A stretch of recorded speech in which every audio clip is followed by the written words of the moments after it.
Astaghfirullah. Bismillahirrahmanirrahim. Assalamualaikum warahmatullahi wabarakatuh. Alhamdulillah wassalatu wassalamu ala Rasulillah wa ala alihi wa sahbihi wa mawalah wa la hawla wa la quwata illa billahi wa ba'du.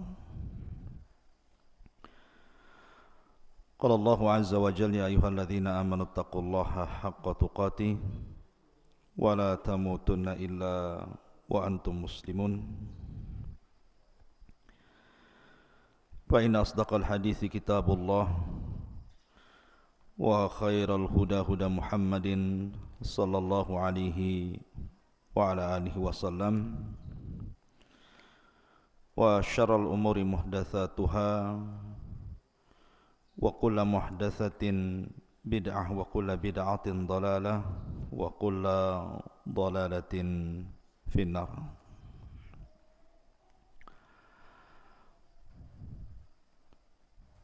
Alhamdulillah, ma'asyiral muslimin yang dimuliakan Allah Subhanahu wa taala. Di pagi hari ini kita bisa duduk di Masjid Jabal Uhud, dan insyaallah mungkin setiap pagi dan malam sini kan biasa ada kajian, jadi mungkin antum yang biasa pagi menghafal Quran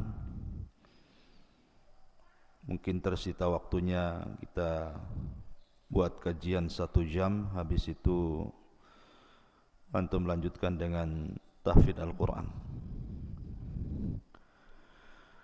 Dan pembahasan di pagi hari ini kita akan membahas tentang kisah dalam Al-Quranul Karim,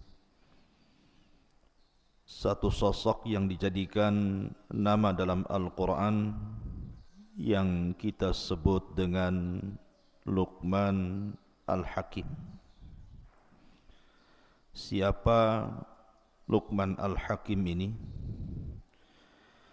Sampai-sampai Allah Subhanahu wa taala abadikan dalam Al-Quran, bahkan dijadikan satu nama dalam satu surat dalam Al-Quran, suratul Luqman.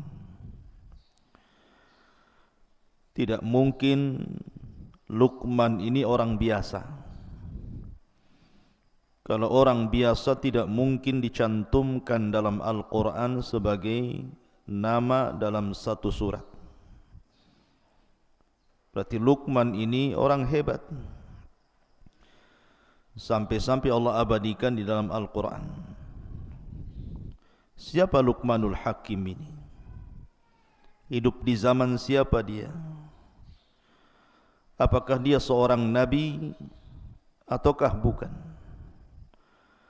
Lalu kenapa kemudian banyak dibicarakan manusia dari barat sampai ke timur, terutama mutiara-mutiara kalam hikmahnya? Ini yang kita akan bahas 1 jam ke depan. Ma'asyiral muslimin yang dimuliakan Allah Subhanahu wa taala, Luqman Al-Hakim diperselisihkan tentang nama, nasab dan laqabnya. Ada yang mengatakan bahwa Luqman Hakim itu nasabnya adalah Luqman ibnu Ba'urah, ibnu Nahur, ibnu Tarikh. Dan Tarikh di sini artinya Azar. Dan Azar itu adalah ayahanda daripada Ibrahim alaihi salatu wassalam. Maka dari nasab di sini bahwa Luqman itu hidup antara Nabi Ibrahim sampai kepada Nabi Allah Ismail alaihi salatu wassalam. Jadi zaman hidupnya Luqman itu antara Ibrahim dan Ismail. Karena masih hubung kait kepada Azar. dan Azar itu ayahanda Ibrahim. Tetapi ada juga yang mengatakan bahwa Luqman artinya nasabnya adalah ibnu ukhti Ayyub alaihi salatu wassalam. Jadi Luqman itu anak dari saudari Nabi Ayyub. Dari sini menunjukkan bahwa Luqman itu hidup di zaman Nabi Allah Dawud. Jadi ada yang mengatakan hidup di zaman Nabi Ibrahim, antara Ibrahim dan Ismail. Ada yang mengatakan Luqman itu hidup di zaman Nabi Dawud, karena dia adalah putra dari saudari Nabi Allah Ayyub alaihi salatu wassalam. Dan itu pendapat jumhur mufassir. Tapi ada juga yang mengatakan bahwa Luqman itu hidup antara masa Nabi Allah Isa alaihi salatu wassalam sampai kepada munculnya Rasul sallallahu alaihi wasallam, antara Isa dan Nabi sallallahu alaihi wasallam. Di situlah kemunculan Luqman Al-Hakim. Akan tetapi pendapat yang kuat wallahu alam bahwa Luqman itu hidup di zaman Nabi Allah Dawud alaihi salatu wassalam, dan dia adalah putra saudari daripada Ayyub alaihi salatu wassalam. Lalu dari mana asal Luqman ini? Ada yang mengatakan bahwa Luqman itu asalnya dari Sudan. Berarti kalau Sudan rata-rata berkulit hitam. Jadi Luqman itu orang Sudan, berkulit hitam. Bahkan dikatakan bahwa rambutnya itu keriting, seperti orang negro itu kan, keriting kriwel gitu ya. Kemudian juga tebal bibirnya, dan dia orangnya pendek. Dah pendek, hitam, rambutnya kriwel, bibirnya tebal. Itulah Luqman Al-Hakim. Artinya secara fisik Luqman itu bukan orang gagah, bukan pula orang ganteng. Justru secara fisik Luqman itu adalah orang-orang yang berkulit hitam. Dari sini ada faedah kenapa Allah Subhanahu wa taala cantumkan orang seperti namanya dalam Al-Quran. Maka Islam mengajarkan bahwa keutamaan itu bukan ditinjau fisik. Innallaha la yanzuru ila suwarikum wala ila amwalikum walakin yanzuru ila qulubikum wa a'malikum. Jadi Islam itu memandang bukan karena fisik, bukan karena harta, tetapi yang dipandang hati dan amalnya. Makanya Nabi SAW dalam khutbah Arafah mengingatkan manusia tentang keutamaan manusia di hadapan Allah. Kata Nabi SAW, ayyuhan nas, la fadla bainal arabi wal a'jam walal aswad alal ahmar illa bitaqwallah. Wahai manusia, tidak ada istimewanya baik anda orang Arab ataupun non-Arab, baik anda berkulit hitam ataupun putih ataupun merah, tetapi keutamaan itu hanyalah ada pada takwa. Kemudian Rasul membacakan ayat inna akramakum indallahi atqakum. Jadi ada yang mengatakan Luqman itu adalah orang Sudan. Ada juga daerah Luqman di Sudan itu di kampung namanya Nubah. Ada satu kota namanya Nubah di Sudan itu, lah Luqman itu hidup di situ. Tapi ada juga yang mengatakan bahwa Luqman itu adalah Habasyi, artinya Ethiopia. Tetapi yang masyhur bahwa Luqman itu orang Sudan dan hidup di kota namanya Nubah. Itu yang banyak dijelaskan oleh ahli tafsir. Ma'asyiral muslimin yang dimuliakan Allah Subhanahu wa taala. Adapun banyak dijelaskan para ulama siapa Luqmanul Hakim ini. Al-Imam Ibnu Katsir rahimahullahu taala mencantumkan dalam kitab Bidayah wa Nihayah, beliau mengatakan kana abdan. Luqman ini seorang hamba. Dari sini menunjukkan bahwa Luqman itu bukan seorang nabi. Ada memang sebagian ulama mengatakan Luqman itu nabi. Tetapi pendapat yang kuat bahwa Luqman itu abdan, seorang hamba, seorang budak. Subhanallah, dia orang merdeka, bukan orang merdeka loh ya, orang budak. Artinya dia ada tuannya di situ. Kalau seorang budak berarti bukan merdeka, diatur-atur oleh tuannya, karena perbudakan dalam Islam itu sama dengan barang diperjualbelikan. Tetapi istimewanya walaupun dia seorang budak, Luqman itu adalah orang yang diperhitungkan setiap mutiara kalamnya sampai diabadikan dalam Al-Quran. Maka dijelaskan juga beliau adalah kathirat tafkir, orangnya banyak mikir. Kemudian hasanal yaqin, sangat baik keyakinannya kepada Allah Azza wa Jalla. Ahabballaha fa'ahabbahu, karena dia banyak mencintai Allah, akhirnya Allah mencintai dia. Famannallahu alaihi bil hikmah, dan Allah anugerahkan kepada Luqman itu hikmah. Apa itu hikmah? Hikmah itu al-isabatu fil umur. Dia setiap ucapannya, setiap perbuatannya itu mencocoki kebenaran. Jadi dia kalau ngomong itu udah kayak wahyu saja.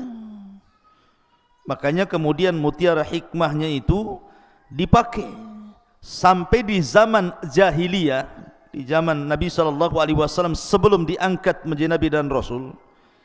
Orang-orang jahiliyah terkadang menukil-nukilkan ucapan Luqman sampai hari ini.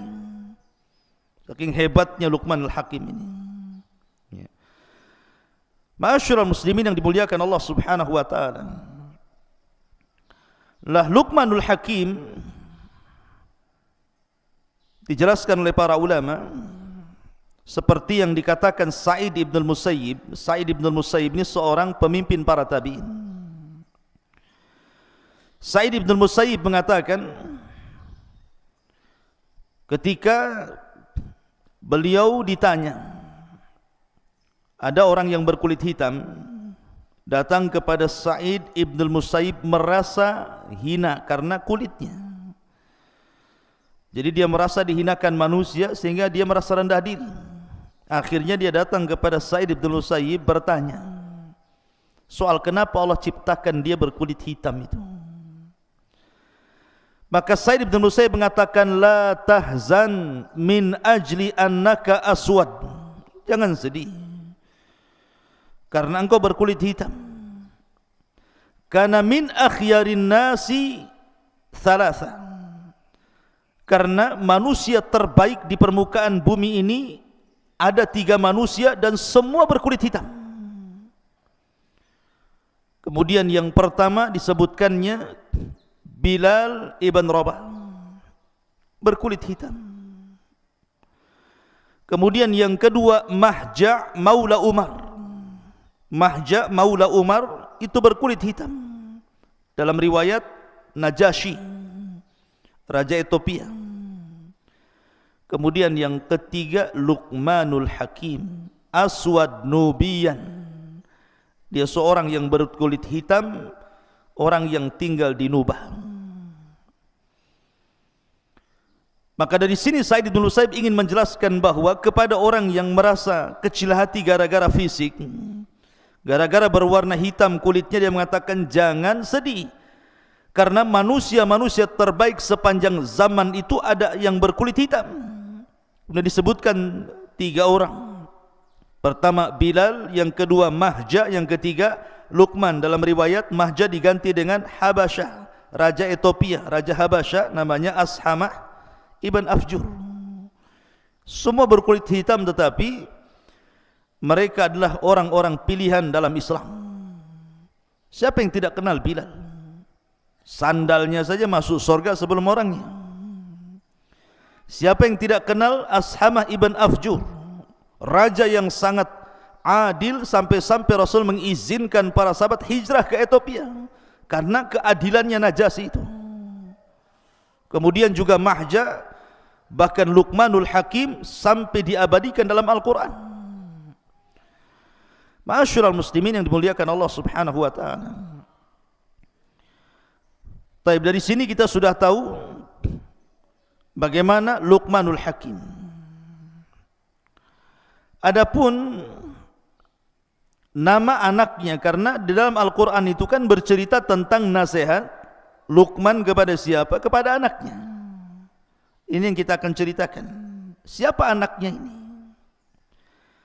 Al-Imam As-Suhaili mengatakan, yang masyhur nama anak Luqman yang dinasihati dalam Al-Quran itu namanya Tharan. Namanya Tharan. Luqman menasihati Tharan anaknya. Wa idh qala Luqmanu libnihi wa huwa ya'iduhu. Dan ketika berkata Luqman kepada anaknya siapa? Tharan. Ada yang mengatakan seperti yang disebutkan oleh Imam At-Tabari bahwa namanya Qutbah. Namanya Qutbah. Ada juga yang mengatakan namanya Kalbah. Tetapi yang masyhur nama anaknya adalah Tharan. Ingat-ingat ya, namanya Tharan. Lah sebagian orang mengatakan bahwa Luqman itu punya anak, punya istri. Lah dulu anak dan istrinya itu belum mengikuti agama Luqman Al-Hakim, masih kafir. Tetapi setiap hari oleh Luqman itu dinasihati anak dan istrinya itu. Makanya salah satu nasihatnya adalah la tusyrik billahi inna syirka la zulmun azim. Janganlah engkau berbuat syirik kepada Allah, karena kesyirikan itu adalah kezaliman yang sangat besar.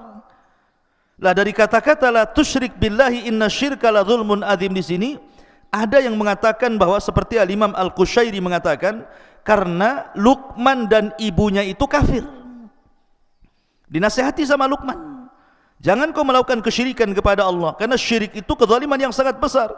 Jadi setiap hari nasihati, akhirnya keduanya mendengarkan ucapan Luqman, belakangan masuk Islam, masuk ke agama Luqman Al-Hakim. Ada yang mengatakan seperti itu. Adapun yang menunjukkan bahwa Luqman itu adalah seorang hamba, seorang budak, ada sebuah hadis yang dikeluarkan Al-Imam Ibnu Jarir dari Ibnu Waqi'. Jadi suatu ketika tuannya Luqman itu memanggil Luqman dan mengatakan, ya Luqman, idbah lana hadhihi syah. Wahai Luqman, sembelihkan untuk kami seekor kambing. Maka Luqman pun menyembelih kambing itu. Kemudian kata tuannya, ya Luqman, akhrij atyaba mudghataini fiha.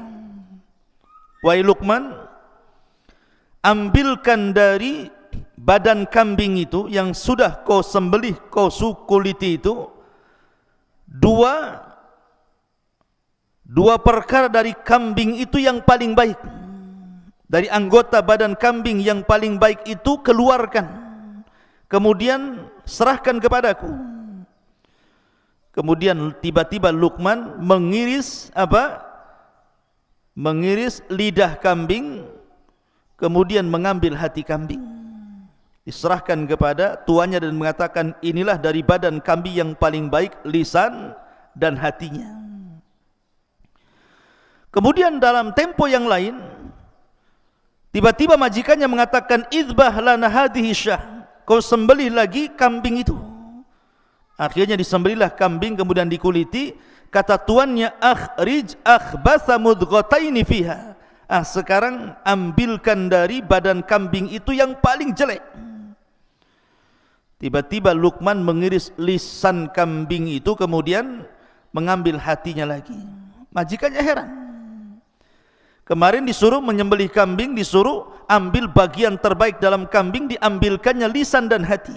Sekarang disuruh menyembelih kambing, kemudian disuruh mencari yang paling buruk dari anggota badan kambing, dipotongkan lagi lidah dan juga hati. Jadi tuannya bertanya, kenapa sama? Kenapa tidak yang lain, tidak kakinya, tidak pahanya, tidak dagingnya? Kenapa itu pula yang diambilkan? Lihat bagaimana kata-kata hikmah Luqman Hakim. Makanya kenapa dia disebutkan Dzu hikmah, pemilik hikmah luar biasa. Kata Luqmanul Hakim, innahu laisa min syai'in atyab minhuma idza taba wala akhbatha minhuma idza khabutha. Wahai Tuhan, sesungguhnya lisan dan hati ini akan menjadi baik kalau baik keduanya. Kalau hati kita baik, maka lisan pun akan baik. Akan tetapi akan menjadi buruk kalau seandainya buruk keduanya. Apabila hatinya busuk, pasti lisannya pun ikut busuk. Lihat bagaimana kata-kata hikmah Luqman Al-Hakim. Kemudian juga banyak dijelaskan tentang kata-kata hikmah Luqmanul Hakim selain dalam Al-Quran, dan itu masyhur. Walaupun secara sanad memang para ulama masih fihi nazar, tetapi banyak dicantumkan di dalam kitab-kitab para ulama seperti Al-Alusi dan yang lainnya. Itu sampai mencantumkan beberapa kata-kata hikmah. Apa saja di antaranya?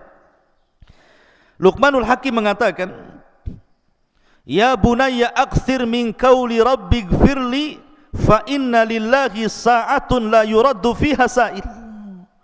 Wahai anakku, perbanyak ucapan ya Allah ampunilah diriku, karena Allah itu memiliki satu waktu yang tidak mungkin setiap yang bertanya ditolak oleh Allah.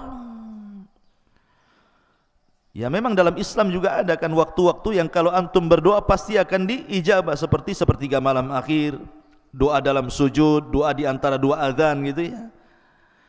Kemudian juga Luqman juga mengatakan, dia mengatakan, ya bunai ittaqid taqwallah tijaratan ya'tika ribhu min ghairi bida'ah. Wahai anakku, jadikan takwa itu jual belimu, maka keuntungan yang kau raih akan jauh lebih banyak tanpa modal. Takwa itu adalah perjualbelian kita dengan Allah tanpa modal, tetapi sudah jelas untungnya, kata Luqman. Kemudian juga di antara kata-katanya, ya bunai la ya'kul ta'amaka illal atqiyah wa syawir fi amrikal hukama. Wahai Luqman, jangan kau makan kecuali bersama orang-orang yang bertakwa, dan bermusyawarahlah pada urusanmu bersama orang-orang yang memiliki kebijakan akal. Ini juga di antara kata-kata Luqman Al-Hakim. Tetapi ikhwan, dari mana Luqman mendapatkan hikmah itu? Kenapa Allah berikan hikmah? Kenapa setiap untayan-untayan kata Luqmanul Hakim itu berharga? Kenapa pula setiap kata-katanya terus dinukilkan dari abad ke abad, dari zaman ke zaman sampai hari ini? Bahkan Quran mencantumkannya. Hebat kali Luqman ini. Ada apa dengan Luqman ini? Suatu ketika Luqman ini ditanya, dari mana anda mendapatkan hikmah itu? Lihat jawaban Luqman. Dia mengatakan, bi ghaddi basari, karena aku selalu menundukkan pandangan. Wa kaffi lisani, dan aku selalu menjaga lisan. Wa iffati mat'ami, dan aku selalu menjaga makanan yang kumasukkan ke dalam perutku. Wa hifdi farji, dan selalu aku jaga kemaluanku untuk tidak berzina. Kemudian wa hifdi jari, dan aku selalu muliakan tetanggaku. Wa wafai bi ahdi, aku selalu menjaga setiap amanah yang diberikan kepadaku. Wa tarki ma la ya'ni, dan aku meninggalkan sesuatu yang tidak bermanfaat kepadaku. Fadzakal ladzi yusayyirani kama tara, itulah yang menjadikan kenapa aku seperti ini, kata Luqman. Oleh karena itulah maka kenapa Luqman itu diberikan seperti itu ya karena dia banyak menjaga hal untuk dirinya. Makanya suatu ketika Luqman ini melihat Nabi Daud sedang memintal-mintal besi. Nabi Daud itu kalau membuat baju perang bukan dipanasi kemudian dipentung gitu ya kayak pandai besi, tidak. Jadi Nabi Daud itu kalau buat pandai besi itu pakai tangannya saja dikual-kual itu. Ya. Kemudian dipelintir-pelintir akhirnya jadi baju. Nah Luqmanul Hakim suatu ketika berada di samping Nabi Daud yang sedang memintal-mintal membuat baju besi itu. Ketika itu Luqman ingin bertanya, maksudnya kenapa seperti itu? Tapi Luqman urung untuk menanyakan perkara itu tidak jadi. Dia terus memperhatikan Nabi Daud sampai baju besinya jadi. Setelah baju besinya jadi, tiba-tiba kemudian Nabi Daud kemudian meletakkan di badan Luqman Al-Hakim, kemudian menjelaskan kenapa dia membuat baju besi seperti itu. Baju besi terbaik yang pernah dibuat Nabi Daud untuk Luqman Al-Hakim. Dari sini kata Luqman Al-Hakim, kenapa dia tidak jadi dan urung menanyakan kepada Nabi Daud soal baju besi itu. Kata Luqman Al-Hakim, setelah kemudian selesai Nabi Daud membuat baju besi, kemudian dipakaikan di badanku dan aku lihat ini baju besi terbaik, barulah Nabi Daud menjelaskan kenapa, baru aku tahu bahwa diam itu adalah hikmah. Diam itu adalah hikmah. Karena begini, terkadang ada orang yang penasaran gitu, orang ini lagi bicara, kadang-kadang kita ini sudah nyela-nyela dia, padahal kalau seandainya kita dengar dia sampai selesai bicara, tentu kita tahu jawabannya, sudah jelas perkaranya. Tapi ada orang yang tergesa-gesa itu, dia baru ngomong A, kita sudah ngomong B, dia ngomong D, kita udah ngomong C, jadi akhirnya berdebat, nggak tahu ujung pangkalnya. Maka terkadang diam itu emas. Dengan diam saja lama-lama paham, oh iya maksudnya ini begini begitu ya, tanpa harus mempertanyakan, nanti jelas sendiri maksudnya. Lah itu kata Luqman, itu bagian daripada hikmah. Itulah Luqmanul Hakim, luar biasa. Ma'asyiral muslimin, makanya dari situ kemudian ada yang mengatakan akhirnya Nabi Daud menjadikan Luqman ini seorang qadhi di zamannya. Itu ada juga yang mengatakan seperti wallahu alam. Baik, kenapa Luqmanul Hakim dicantumkan dalam Al-Quran dan hikmahnya? Karena Luqman ini terkenal, bukan hanya kita ahli sunnah yang membicarakan tentang Luqmanul Hakim ini, orang-orang Syiah pun membicarakan Luqmanul Hakim. Seperti yang dijelaskan dalam kitab Syiah namanya Biharul Anwar, karya Al-Majlisi itu. Jadi ada kisah seperti ini. Jadi suatu ketika Luqman itu, ini dalam kitab Syiah ya, bukan kitab ahli sunnah, wallahu alam sanadnya gimana. Tapi yang jelas Luqman itu dijelaskan dia sedang berjalan bersama keledai. Antum tahu keledai? Tahu keledai antum? Enggak tahu keledai? Antum taunya keledai apa? Kacang kedelai. Ya, ini bukan kacang kedelai. Keledai. Keledai itu kayak kuda. Ya. Jadi Luqman ini berjalan sama anaknya. Dia naik di atas keledai, anaknya pula dia bawa tali kekangnya. Kata orang-orang di pasar, tega banget Luqman itu. Dia naik di atas keledai, anaknya pula suruh jalan kaki katanya. Dengarlah Luqman kata-kata itu. Akhirnya kemudian dia ganti. Dia yang turun dari keledai, anaknya suruh naik. Dia yang bawa keledai. Rupanya orang-orang pasar masih ngomel juga. Kurang ajar anaknya katanya. Masa bapaknya suruh jalan, anaknya pula yang naik keledai katanya. Akhirnya Luqman bingung. Dia yang naik salah, anaknya yang naik salah. Akhirnya turunlah Luqman itu dari keledai itu. Kata orang-orang, apa Luqman punya keledai kok nggak ditunggangi, malah dibawa, diseret-seret katanya. Luqman ini bingung. Akhirnya dia naik sama anaknya dua-duanya. Orang masih bicarakan, tega banget keledai kecil dua-duanya naik di situ katanya. Cuma lihat.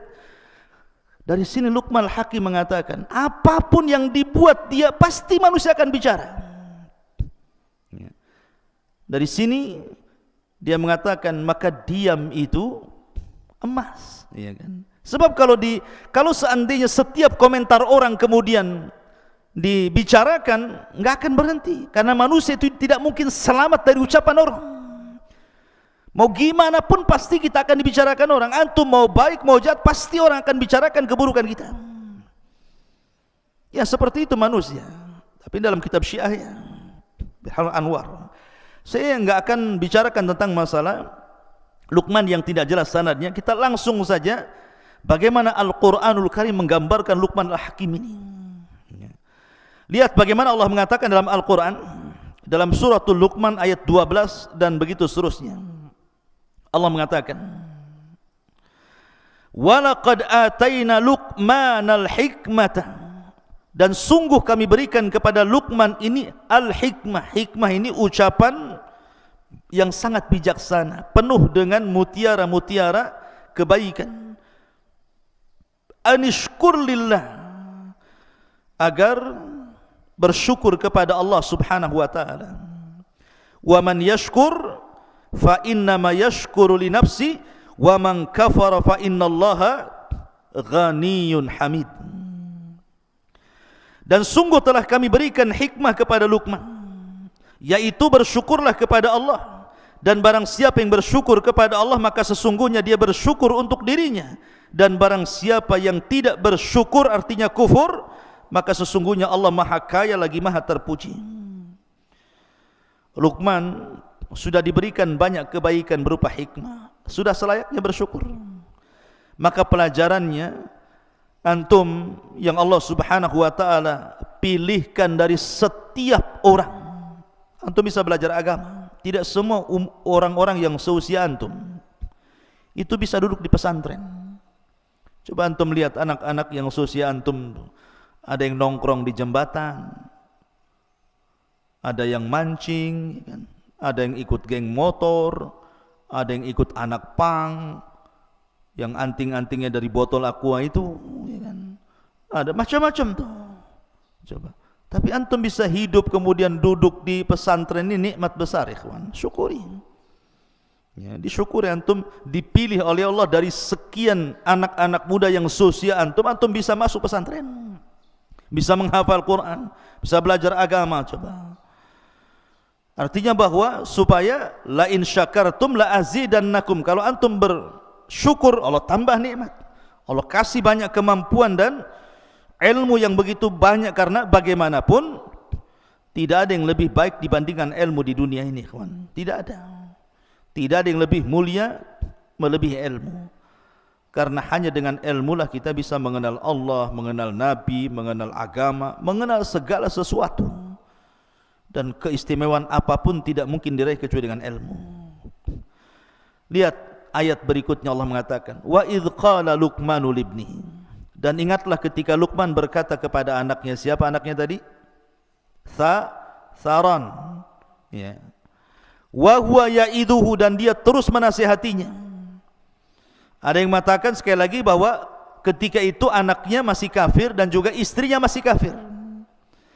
Makanya Luqman mengatakan, la tusyrik billah inna syirka la zulmun azim. Jangan sekutukan Allah, karena kesyirikan itu kezaliman yang sangat besar. Dari sini Luqman mengikuti thariqah para nabi. Apa thariqah para nabi? Walaqad ba'atsna fi kulli ummatir rasulan an i'budullaha wajtanibut taghut. Dan kami utus pada tiap-tiap umat ini seorang rasul, di mana tugasnya mereka hanya menyampaikan tauhid, sembahlah Allah dan jauhi sesembahan selain Allah alias taghut. Dia mendahulukan dakwah tauhid. Makanya antum nanti kalau sudah terjun di masyarakat, maka yang pertama kali menyerukanlah dakwah tauhid. Hancurkan kesyirikan, ajak manusia menyembah Allah Subhanahu wa taala. Karena di zaman sekarang terlampau banyak orang-orang yang terjerumus kepada kesyirikan. Mulai orang datang ke dukun, orang percaya tangkal, padahal di zaman sekarang loh ya, masih percaya klinik itu kan aneh. Tetapi begitulah syaitan menundukkan manusia agar tidak mentauhidkan Allah dan dijerumuskan kepada kesyirikan. Sehingga banyak orang-orang cerdas, pandai, sekolah tinggi-tinggi masih juga datang ke dukunnya, memelihara tangkal, jimat dan yang semacamnya. Kemudian Allah mengatakan, wa wassaynal insana biwalidayhi. Setelah Luqman menasihati anaknya, agar jangan menyekutukan Allah, kemudian belakangan anak dan istrinya masuk Islam, mentauhidkan Allah. Baru Luqman mengingatkan tentang wasiat bahwa amalan terbaik setelah tauhid apa? Birrul walidain. Ingat birrul walidain, ikhwan. Antum ketika mondok di sini itu dalam rangka birrul walidain. Betapa banyak orang tua di zaman sekarang itu mengharap bahwa dengan dipondokkannya antum di sini itu pulang itu menjadi anak yang berbakti loh. Hanya itu di zaman sekarang. Karena terlampau banyaknya anak-anak muda nakal enggak karu-karuan, akhirnya harapan orang tua itu yang penting anak saya baik. Makanya saya nasihatkan sama antum, kalau libur kayak kemarin gitu ya, harusnya mencerminkan antum itu dididik di pesantren. Karena banyak juga berita-berita yang sampai ke telinga ustadz nih, macam-macam cerita antum di rumah itu. Bahkan ada orang tua itu melihat antum tak kerasan, bagusnya di pondok saja anak saya ustadz gitu. Lah ini kan lucu. Di mana-mana ya kalau orang tua sudah enggak ketemu anak itu, jangankan 1 tahun 1 bulan saja rindu pengen satu rumah. Ada pula orang tua yang tak rindu lihat antum tuh kayak lihat apa gitu kan. Tolonglah Ustaz, kapan masuk lagi? Masukkan anak saya, udah enggak karu-karuan di sini. Lah, kok bisa kayak gitu tuh?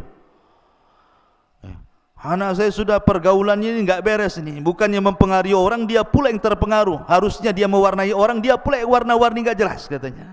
Ini kan heran antum ini. Harusnya seorang santri kalau balik ya harus nampak loh saya ini berbeda dengan anak-anak yang lainnya. Makanya di sini Allah mengatakan wa wassaynal insana biwalidayhi. Kami wasiatkan kepada manusia itu berbuat baik kepada kedua orang tuanya. Apa alasannya? Lihat bagaimana Allah mengatakan, hamalathu ummuhu wahnan ala wahnin. Kemudian wa fisaluhu fi amaini anishkurli wa liwalidayka ilayyal masir. Karena ketika orang tua mengandung saya, antum atau siapapun, itu kelemahan di atas kelemahan, ikhwan. Kemudian disusui 2 tahun. Bagaimana ketika antum tengah malam bangun, orang tua ikut bangun, antum nangis, orang tua ikut bangun, antum sakit, orang tua stres, macam-macam loh. Makanya kenapa ketika ada seorang sahabat datang kepada Rasul, kemudian dia mengatakan, ya Rasulullah, di antara sekian banyak manusia itu yang pertama kali saya berbuat baik kepada siapa? Maka Rasul mengatakan, ummuka, ibumu. Siapa lagi Rasul? Ummuka, ibumu. Siapa lagi Rasul? Ummuka, ibumu. Baru yang keempat, abuka, bapamu. Kenapa coba? Kenapa disebut 3 kali ibu kemudian 1 bapa? Kata para ulama, pertama karena ibu yang mengandung, yang kedua ibu yang melahirkan, yang ketiga ibu yang menyusui. Dari situlah Rasul mengatakan ummuka, ummuka, ummuka 3 kali. Karena ini bukan perkara mudah. Mengandung loh 9 bulan itu bukan perkara mudah. Antum enak tidur, bisa tengkurap, bisa miring kanan, miring kiri. Nah, nanti kalau antum sudah punya istri kemudian hamil, tidak bisa itu antum itu tengok istri tengkurap lagi hamil besar. Nggak bisa, tidur saja satu posisi, stres dia. Ya. Belum lagi kemudian melahirkan, meregangkan nyawa. Makanya Abdullah ibn Abbas radhiyallahu anhuma atau Abdullah ibn Umar radhiyallahu anhuma, ketika ada orang menghajikan orang tua dari negeri yang sangat jauh. Zaman itu kan belum ada kendaraan, belum ada apa namanya macam sekarang ada alat untuk bawa orang sakit gitu ya. Digendong dari negerinya itu loh, jalan kaki sampai ke Mekah. Kemudian dia tawaf, digendong ibunya, sa'i digendong ibunya, lempar jumrah digendong ibunya, sampai selesai manasik haji 6 hari itu ibunya berada di pundaknya sampai kelelahan, keletihan. Dia datang kepada Abdullah ibn Umar radhiyallahu anhu mengatakan, wahai Abdullah ibn Umar, apakah dengan aku menggendong ibuku dari negeriku sampai ku hajikan, selesai haji sampai keletihan, sudah ku tebus kebaikan kedua orang tua ku, wahai Abdullah ibn Umar? Lihat jawaban Abdullah ibn Umar, walau zafara min zafaratiha. Ketahuilah bahwa hentakan nafas ibumu saat melahirkan kamu, 1 kali hentakan itu tidak bisa ditandingi. 1 kali hentakan, coba bayangkan, tidak bisa ditandingi. Sementara kita kan tahu itu kalau orang melahirkan itu berapa kali nafas gitu ya. 1 kali nafas yang keluar saat mengeluarkan antum saja itu tidak sebanding dengan kebaikannya. Dari sini ikhwatu fiddin, penting berbuat baik. Makanya ada laki-laki dari Yaman itu datang kepada Rasulullah ingin terlibat dalam jihad dan mengatakan, ya Rasul, alhiqni bil jihad. Rasul, libatkan aku dalam jihad. Aku sudah jalan kaki dari Son'a ke Madinah. Itu bukan perjalanan sebentar tuh. Tapi Nabi SAW mengatakan, ahayyun walidaik, masih hidup kedua orang tuamu. Rasul tidak bertanya skillnya, emang kau jihad bisa apa? Bisa mana? Bisa pedang? Bisa naik kuda? Sudah pernah membunuh? Sudah berjihad? Tidak. Rasul tidak bertanya soal skill perang. Rasul hanya mengatakan, ahayyun walidaik, hidup orang tuamu. Kata anak muda ini, masih wahai Rasul. Ketika aku tinggalkan dia nangis. Maka Rasul mengatakan, irji fa fihi mafajahid, pulang. Berjihadlah kepada kedua orang tuamu, buat dia tertawa sebagaimana kau buat dia menangis. Lihat bagaimana Nabi SAW mengajarkan birrul walidain penting. Kenapa? Anishkurli wali walidaika ilayyal masir. Karena syukur kepada Allah belum dikatakan syukur sampai anda bisa bersyukur kepada kedua orang tua. Kemudian setelah itu Luqman mengatakan, wa in jahadaka ala an tusyrika bima laysa laka bihi ilmun fala tuti'huma wa sahibhuma fid dunya ma'rufa. Jika kedua orang tuamu menyuruh kamu untuk menyekutukan diriku dengan siapapun selainku, dengan sesuatu tanpa ilmu, jangan taati keduanya. Dari sini menunjukkan bahwa hak Allah masih jauh lebih penting daripada hak siapapun sampai kepada orang tua. Makanya Rasul mengatakan, la ta'ata li makhlukin fi maksiatil khaliq. Tidak ada ketaatan kepada makhluk dalam rangka bermaksiat kepada Allah. Siapapun, mau mudir antum gitu ya, mau ketua RT antum, lurah antum, camat sampai ke presiden sekalipun, ataupun orang tua, kalau perintahnya batil jangan ditaati. Kalau perintahnya batilnya, fala tutihuma. Tetapi walaupun demikian ikhwan, bagaimana Islam itu mengajarkan akhlak. Allah mengatakan, wasahibhuma fid dunya ma'rufa. Taruhlah ada orang yang memiliki orang tua kafir, orang tuanya musyrik, kemudian memaksa anaknya untuk murtad. Satu sisi kita tidak boleh ya mentaati perintah orang tua, tapi sisi lain berbuat baik itu hukumnya wajib walaupun orang tua kafir. Kecuali kalau orang tuanya itu kafir harbi, beda ya, seperti kisahnya siapa? Abu Ubaidah ibnul Jarrah gitu ya, sampai membunuh bapaknya. Kenapa? Karena bapaknya terlibat perang dan ikut dalam pasukan Abu Jahal. Kemudian ketika perang yang diincar dia saja. Tetapi Abu Ubaidah menghindar, ketemu bapaknya di perang menghindar, sampai tidak mungkin menghindar lagi karena bapaknya sudah berhadapan dengan Nabi. Dia tidak mau Nabi tersakiti, akhirnya dia mengatakan, ya Nabi, serahkan dia kepada aku. Terpaksa dia bunuh bapaknya. Kenapa? Karena sudah mengancam nyawa Nabi. Dibunuh tuh bapaknya Abu Ubaidah bin Jarrah oleh Abu Ubaidah bin Jarrah. Sampai orang mengatakan, bagaimana mungkin Abu Ubaidah bin Jarrah akan diampuni dosa-dosanya sementara dia sudah membunuh ayahnya? Maka dia pun sedih. Sampai akhirnya dia mengatakan, aku tidak pernah membunuh ayahku, yang aku bunuh kesyirikan dalam badannya.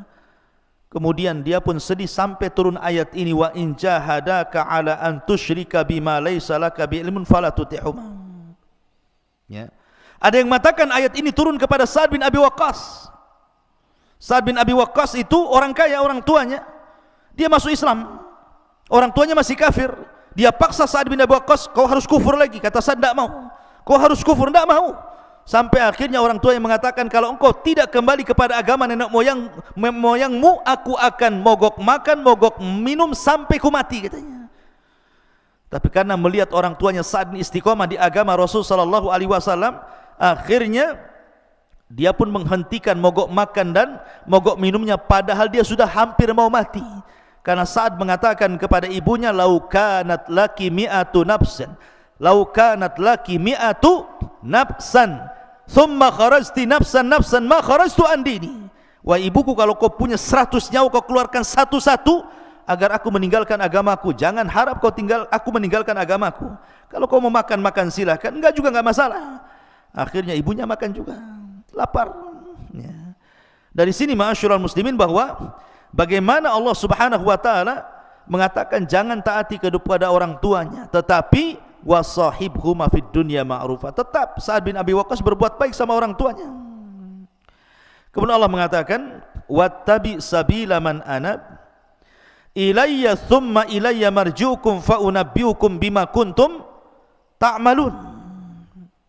Kemudian ikutilah jalan orang-orang yang kembali kepadaku, kemudian hanya kepadaku tempat kembalimu, maka akan aku beritahukan kepadamu apa yang telah kamu kerjakan. Artinya setiap masalah di dunia itu pasti ada balasannya.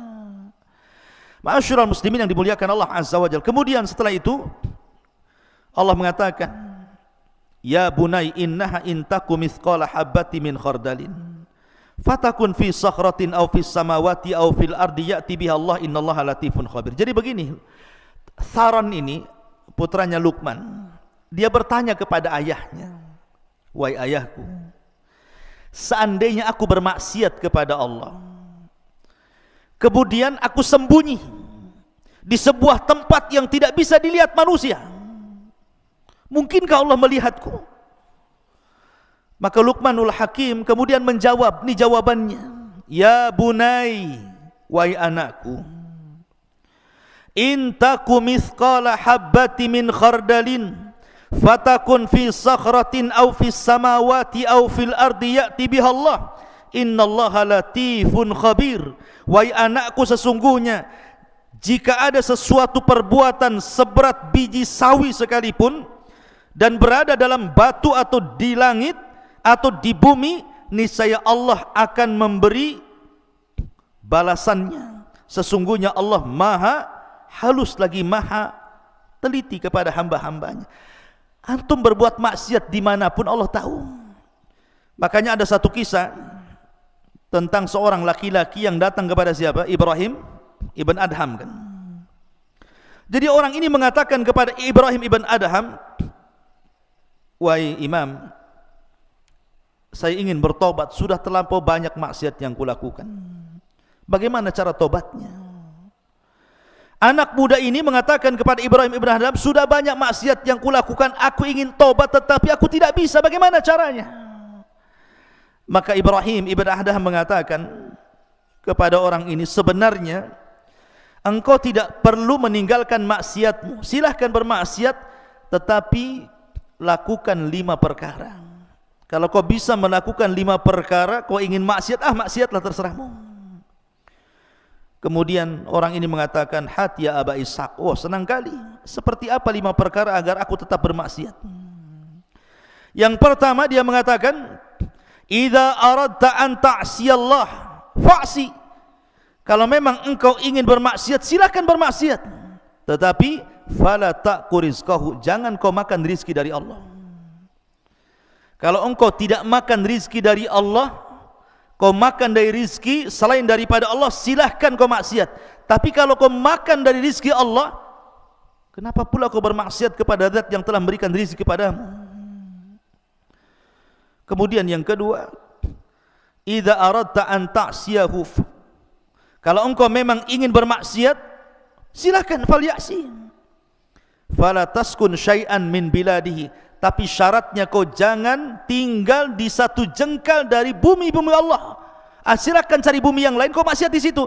Tapi kalau engkau masih menginjak bumi Allah dan kau bermaksiat kepada buminya, jangan kau lakukan. Kemudian yang ketiga, idza aradta an ta'siyallah falyasi, kalau engkau ingin bermaksiat kepada Allah, silahkan, tetapi wa anta tahta rizki wa fi biladihi fangdur maudhi'an la yaraka fihi mubarizan lahu fa'si fihi. Silahkan cari tempat yang Allah tidak sanggup melihatmu. Nah, di sini syahidnya. Kalau engkau ingin maksiat, silahkan cari tempat sembunyi dan Allah tidak bisa melihatmu. Mustahil, Allah pasti melihat, ya kan? Maka dari sini ikhwatu fiddin, ketika anaknya Luqman Tharon mengatakan, wahai abiku, kalau seandainya aku bermaksiat di tempat yang gelap, tidak ada orang yang tahu, mungkinkah Allah akan melihatnya? Maka Luqman mulai menasihati, wahai anakku, amalan baik atau buruk sebiji dzarah sekalipun, pasti Allah akan tahu dan akan membalasnya. Maka ini penting. Kemudian setelah itu Luqman Hakim mengatakan, ya bunayya aqimis salata wa'mur bil ma'ruf wanha 'anil munkar wasbir 'ala ma asabak inna dzalika min azmil umur. Wahai anakku, laksanakanlah salat dan suruhlah manusia berbuat yang ma'ruf dan cegahlah mereka dari yang mungkar dan bersabarlah terhadap apa yang menimpamu, sesungguhnya yang demikian itu termasuk perkara yang paling penting. Setelah kemudian menjelaskan tentang hak Allah, baru kemudian hak Allah yang paling penting setelah tauhid, kemudian Luqman menasihati agar kita salat, ya, karena salatlah amalan yang menentukan semua amal yang lainnya. Begitulah Nabi mengatakan, awwal man yuhasabu bihil abdu yaumal qiyamah salatuhu, fa in saluhat salatuhu saluha sairu amalihi, wa in fasadat salatuhu fasada sairu amalihi. Artinya salat itu menentukan semua amal.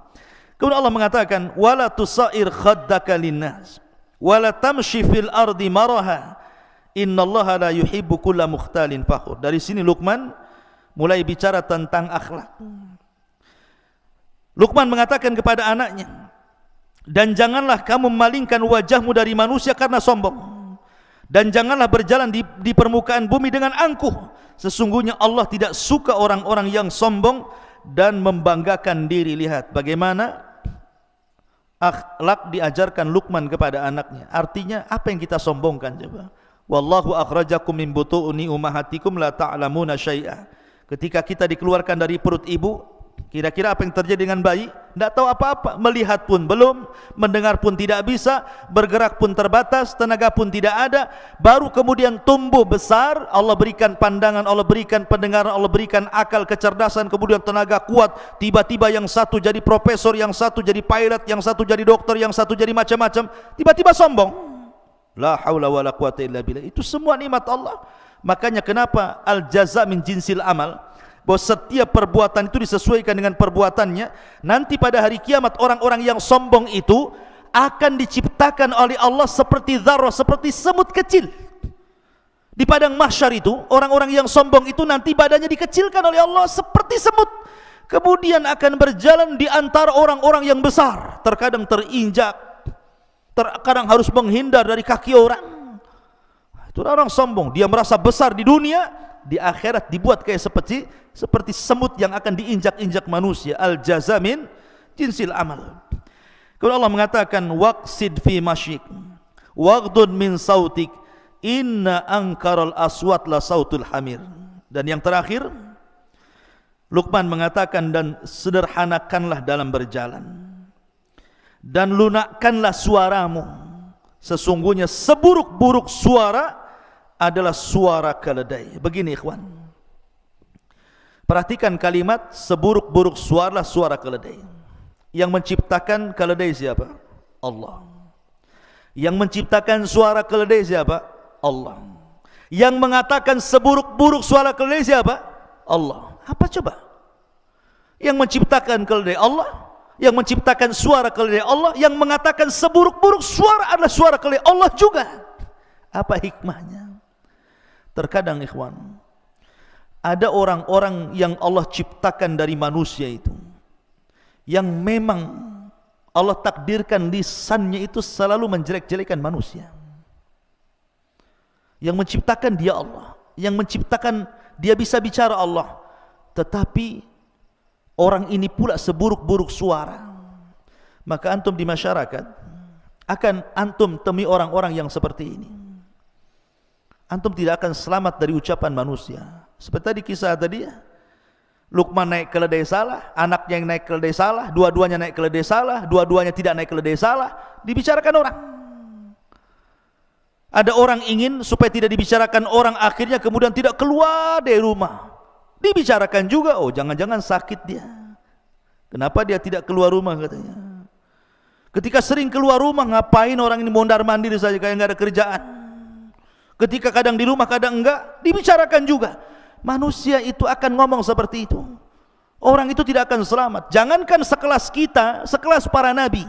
Nabi Musa alaihi salatu wassalam dibicarakan oleh kaumnya. Jangan-jangan Musa ini enggak mau mandi sama kita, jangan-jangan punya penyakit tutup badannya itu. Akhirnya suatu ketika Nabi Musa mandi di sini, kaumnya di sana.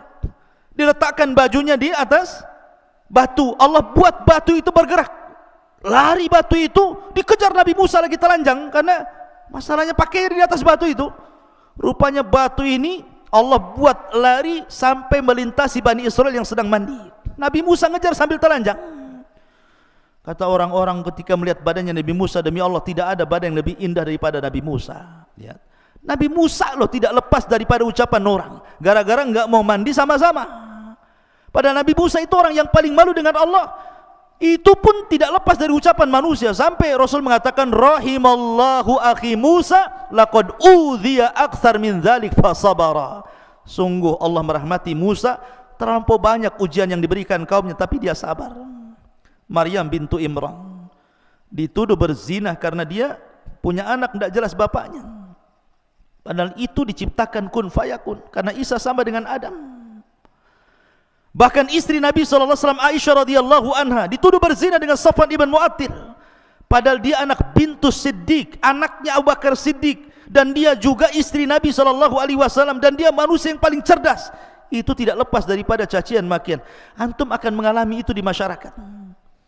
Antum berbuat salah dijelekin orang, berbuat baik pun akan dijelekin orang, akan digibahi, dibuli dan macam-macam. Maka perlu sabar, karena ada orang-orang itu yang Allah ciptakan seperti keledai. Allah yang ciptakan keledai, Allah yang buat suara keledai, Allah pula yang mengatakan seburuk-buruk suara keledai. Akan ada orang-orang seperti keledai. Maka kalau ada orang-orang seperti keledai, itu biar memang Allah sudah takdirkan dia bicara seperti itu. Tapi antum yakin bahwa Allah ketika membuat orang bicara itu tidak mungkin dia bicara untuk membicarakan kita terus, tidak, nggak mungkin ya. Jadi kalau orang benci sama kita kemudian menjelek-jelekan kita, nggak mungkin Allah ciptakan dia itu bersuara untuk menjelek-jelekan kita. Makanya kenapa pasti akan ada berhentinya, suatu ketika dia akan berhenti itu. Makanya kenapa para ulama kalau antum menghadapi orang yang menjelek-jelekan antum itu, pertama jangan antum pedulikan, fa'arid antum, seolah-olah nggak kenal. Jadi kalau ada orang jelek-jelekan kita kemudian antum kenal si anu, anda nggak kenal, padahal kenal betul. Supaya antum jangan teringat dengan keburukannya. Antum kenal si anu, nggak kenal, anda nggak kenal dia. Padahal kenal. Kenapa? Karena kalau kita kenal teringat keburukannya. Kemudian yang kedua, antum lupakan, hindari orang itu. Kalau umpamanya satu perumahan, pergi ke perumahan lain, cari tempat lain supaya nggak pernah ketemu dengan dia ya. Dan berdoa jangan ditemukan dengan dia. Lihat Ashabul Kahfi. Ashabul Kahfi itu ditidurkan oleh Allah Azza wa Jal, dihindarkan dari musuh-musuhnya selama 300 tahun lebih. Tiba-tiba bangun, musuhnya sudah kalah tanpa perang. Cukup dengan tidur saja sudah mengalahkan musuh. Jadi kalau melawan orang-orang yang menjelek-jelekan kita, tidur saja antum. Biarkan dia jelek-jelekan, kita tidur saja. Biarkan dia yang sibuk membicarakan kita, kita sibuk mimpi dalam tidur kita. Nanti lama-lama pusing dia, karena nggak ada tanggapan dari kita ya. Dari sini maka pelajaran Luqman ini penting ikhwan kalau kita pelajari, karena juga waktu yang sangat singkat, tapi yang jelas ini sangat berharga. Mudah-mudahan ada manfaatnya. Subhanakal bihamdika asyhadu an la ilaha illa anta astaghfiruka wa atubu ilaik. Allahu ta'ala alam. Assalamualaikum warahmatullahi wabarakatuh.